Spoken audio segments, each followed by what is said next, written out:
Verstappen has retired from second place in 2 of the first 3 Grand Prix of 2022, putting him 46 points behind Ferrari's Charles Leclerc just a few weeks into the season. With the majority of his points lost due to technical issues on his Red Bull that forced him out of the race, Verstappen has managed to remain calm despite labeling the situation unacceptable after the Australian Grand Prix. Red Bull chief advisor Helmut Marko compared reigning world champion Max Verstappen to a time bomb, warning that if the Dutchman does not win another race in 2022 soon, he will explode. The Austrian said Verstappen, who Marko signed to Red Bull's junior teams in 2014, will explode if his fortunes don't improve soon, and that the handling of the 2022 car, the RB18, has made it more difficult for Verstappen to exploit his aggressive driving style. With the setup of the car, you sometimes lack the confidence to maintain his extreme driving style. You can see that this makes Checo closer to him than in the past. If we don't win again soon, then he is indeed a time bomb. Marko has explained that Verstappen's driving style makes it difficult for him to adapt to the new car, and he has compared this to what Ferrari has been experiencing with their 2 drivers. Perez is much closer to Max than was the case in 2021. The simplest explanation for this is the new cars with less downforce suit some drivers better and others less. Sainz is an intelligent, very hard worker. In Australia, he was closer,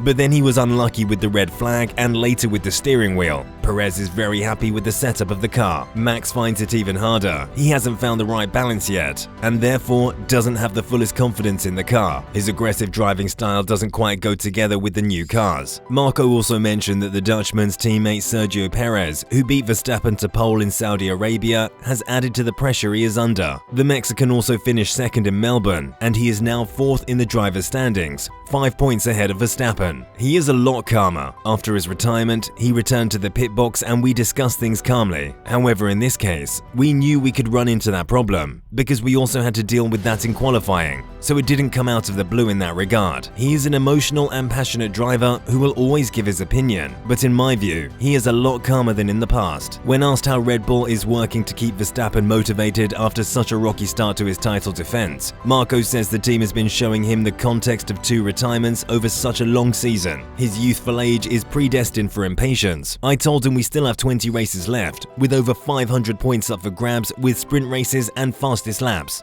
Nothing is lost. However, the Ferrari is a very reliable car that is fast in all conditions and apparently always drives in the right tyre window from the start. It's more difficult with our car. We need much longer to do this. We have to work on that. Verstappen now trails championship leader Leclerc by 46 points after 2 separate technical failures in 3 races. Despite the large gap, Marko believes it is all to play for, citing the 2010 title fight with then Red Bull driver Sebastian Vettel as an example. We have 20 races left. With Vettel, we were 44 points down at the halfway point in the season, but we still won, even then against Ferrari. In addition, in the first 2 races of the season, we were on an equal footing with Ferrari. Only at the 3rd event in Melbourne did we not stand a chance against Leclerc, at least in the race. That had something to do with the graining of the tyres and an imperfect setup. In contrast to Marko's words, however, 1996 Formula 1 world champion Damon Hill has praised the Dutch driver for his current approach to the situation. I think Max is coping well. We've had a few expressions of displeasure, using words like unacceptable, and I think Christian Horner has also agreed with that. It's not acceptable. They need to fix this problem. But he also said that it's better to have a quick car that's not reliable than a slow car that is reliable. Once you've got the speed,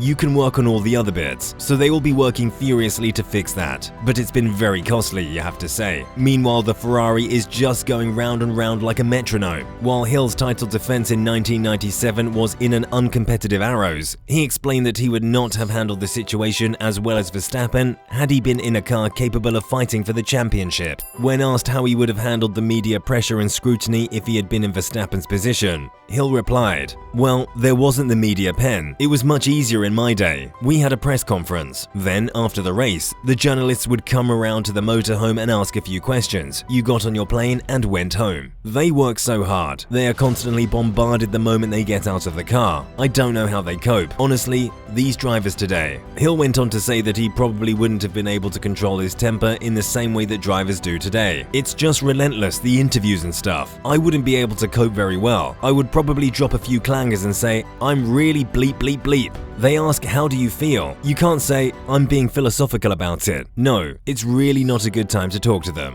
However, as we approach Imola, the weather plays a crucial role as rain has been predicted. That means a return to Verstappen's comfort zone, as rain driving is one of the young driver's strong suits. Sergio Perez already commented on the possibility, and he is excited to see how it plays out. The track had been hit by heavy rains prior to the Grand Prix at last year's event, and Perez finished 11th after spinning on the wet circuit. This year, he's hoping for a better outcome. We go back to the sprint format this weekend, and I'll be aiming to pick up the most points possible. That all comes from a good qualifying performance on Friday, and I hope to hook it up again in Italy. It looks like it could rain this weekend, so that will play a part, and I want to learn from the performance I had in Imola in the wet last season and continue to improve in all areas. Verstappen, meanwhile, wants the team to score some solid points at the Emilia-Romagna Grand Prix, given that his 2 retirements this season have reduced their tally. With the first sprint of the season taking place at Imola, the Dutchman believes that free practice 1 will be crucial in getting the car set up correctly. I'm looking forward to racing again this weekend in Imola. This is obviously the first sprint race of the year, so it's important to make the most of the first practice session, so we have a good understanding of where the setup needs to be for qualifying on Friday. The team trackside and back at the factory in Milton Keynes are working incredibly hard.